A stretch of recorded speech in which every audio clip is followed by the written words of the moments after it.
I was reminded of how, as a photographer, if I look back through my pictures, many of them are of thresholds or crossroads.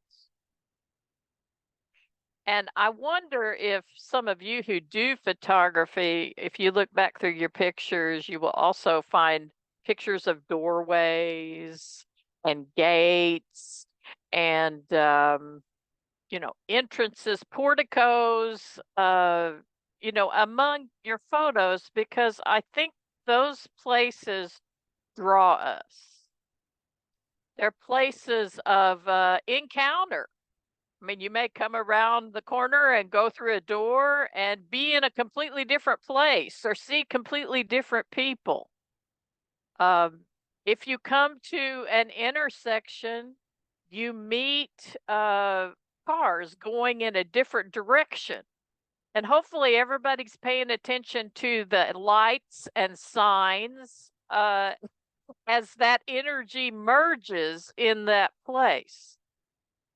And in most, if not all, spiritual traditions, the crossroads and the doorway or the threshold are places of divine encounter. We've talked about how we find God at the threshold. We've dealt with this for a whole Advent season.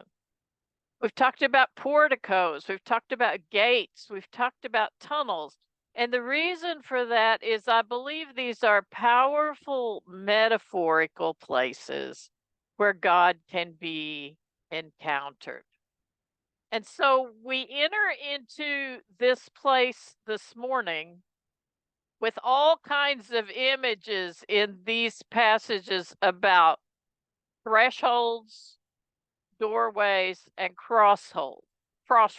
And I want to also just mention that another thing that comes up a lot in the Hebrew Bible is this idea of a threshing floor, or a place where the threshing was done. And the word threshold comes from that. The threshold is the door with the little block across it that keeps the grain in. Thresholds were also places in these traditions where sacred things happen. Sometimes spirits were encountered. Sometimes kings were crowned. So a threshold is a holy place.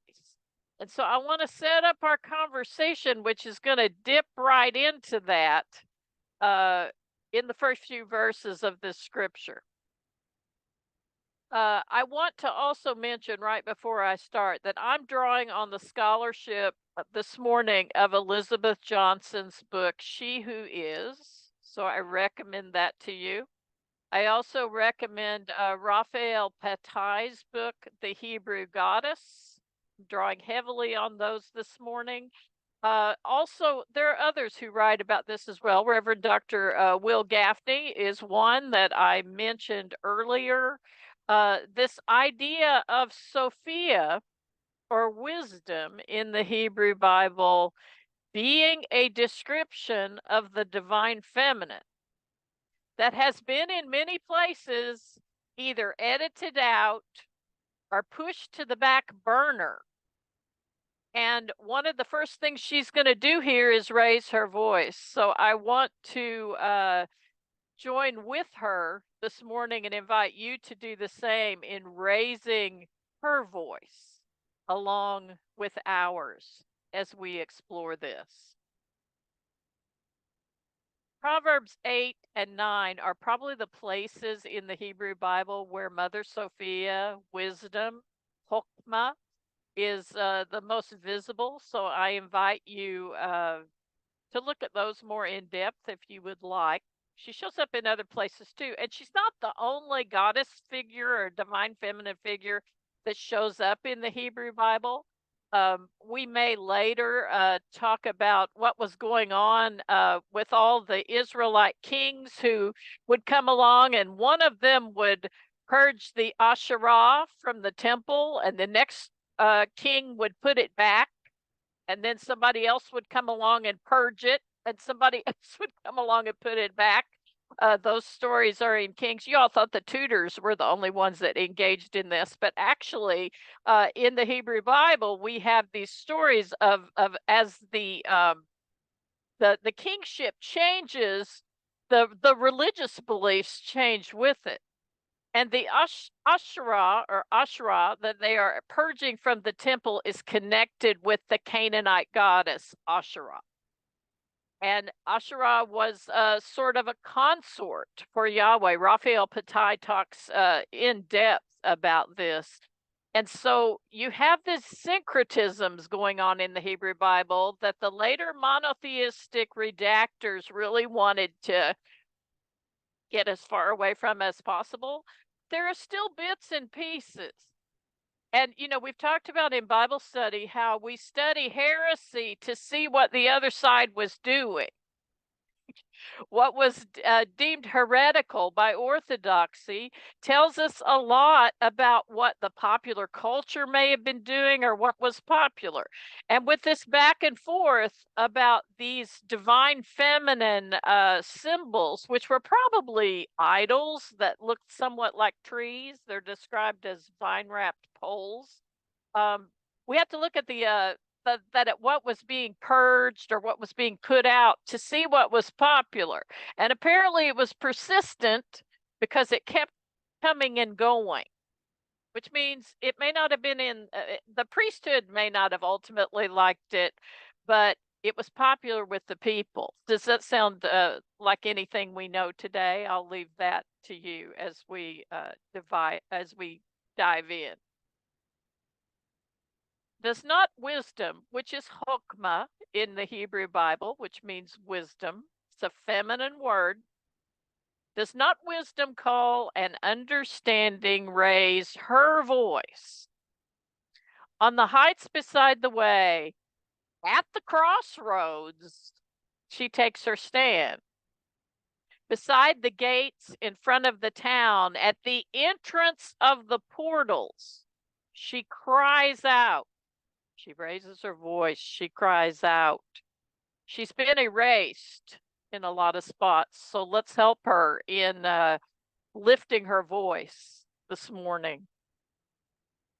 To you, O people, I call, and my cry is to all who live. O simple ones, learn prudence, acquire intelligence, you who lack it.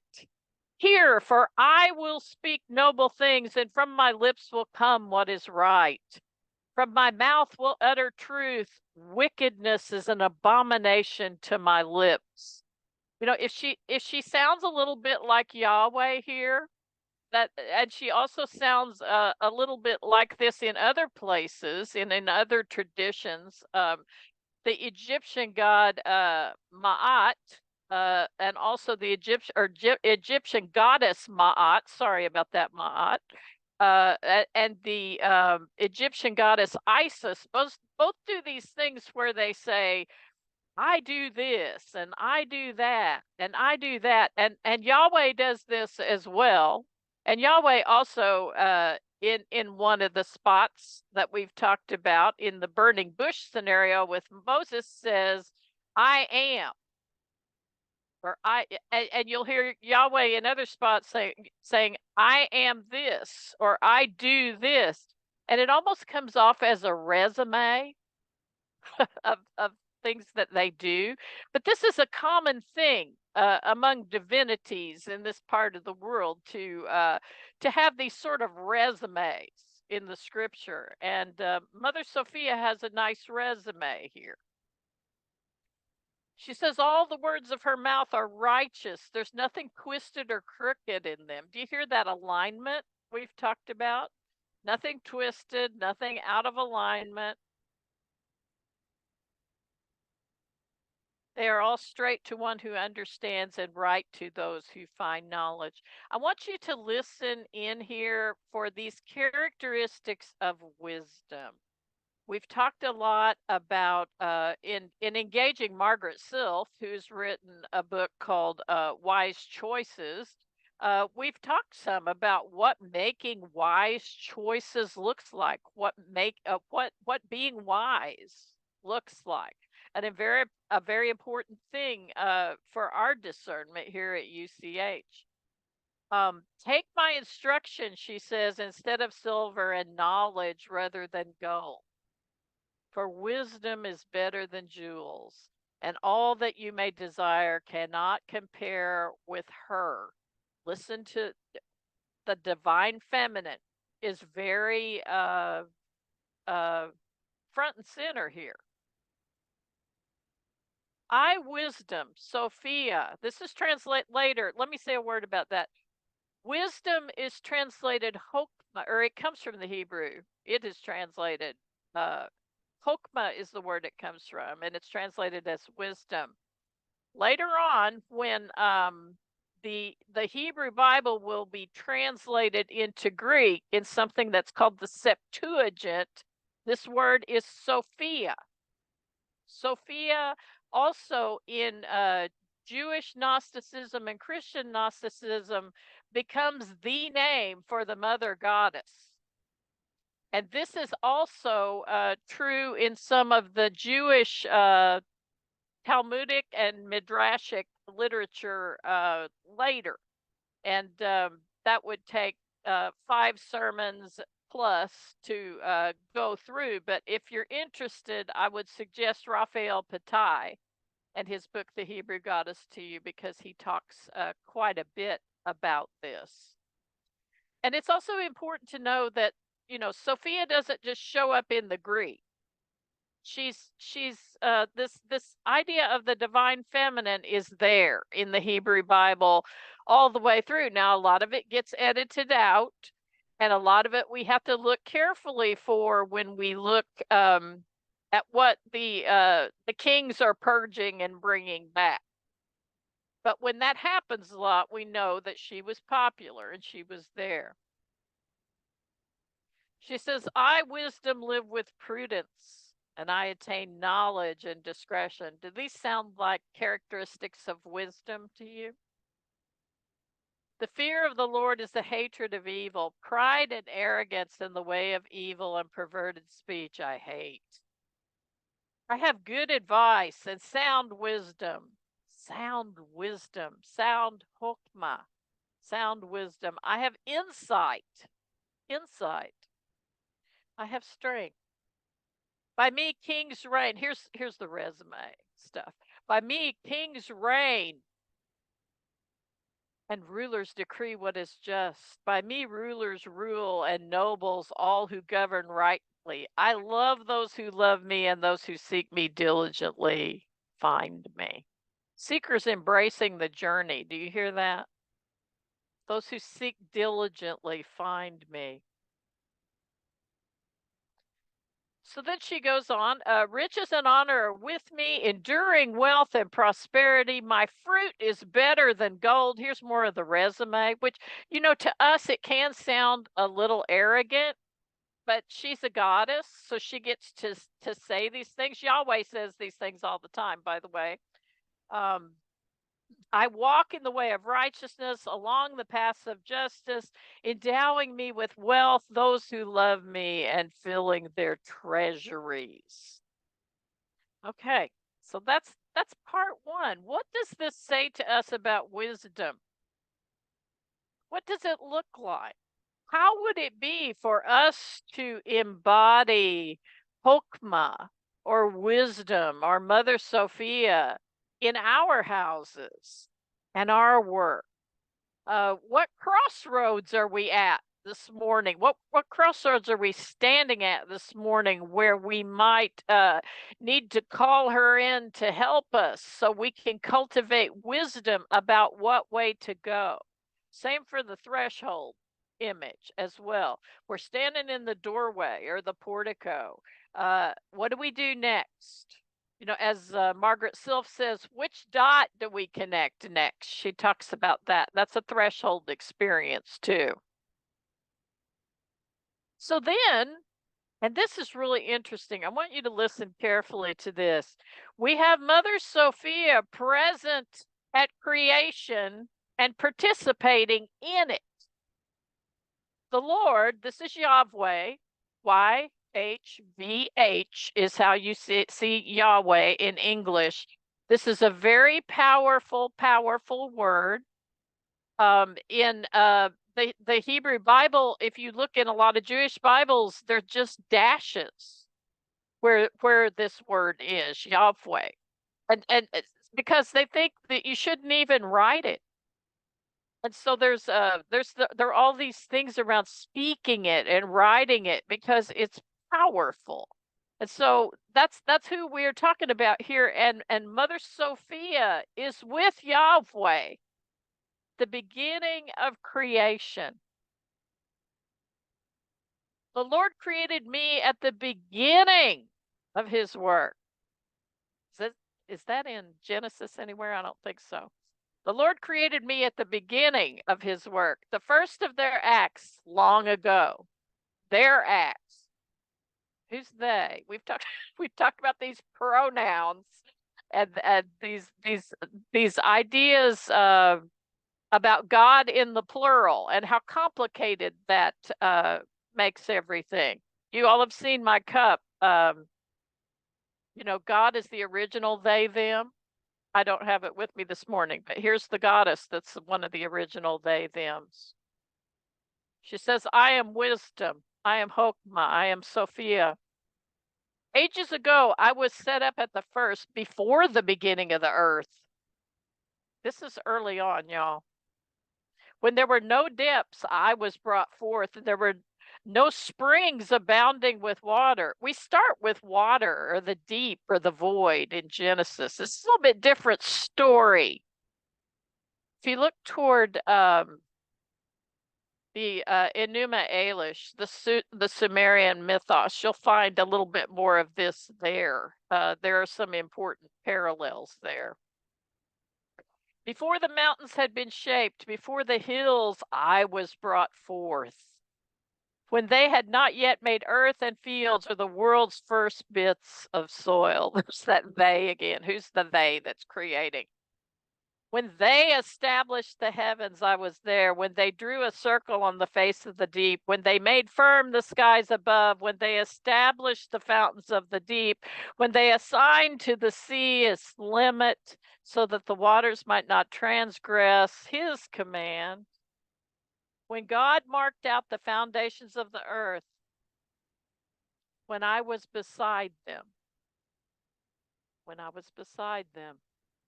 There are a couple of archaeological finds that talk about Yahweh and his consort. We might be seeing her here. When they assigned to the sea its limit so that the waters might not transgress his command, when God marked out the foundations of the earth, when I was beside them like a master weaver, and I was his delight,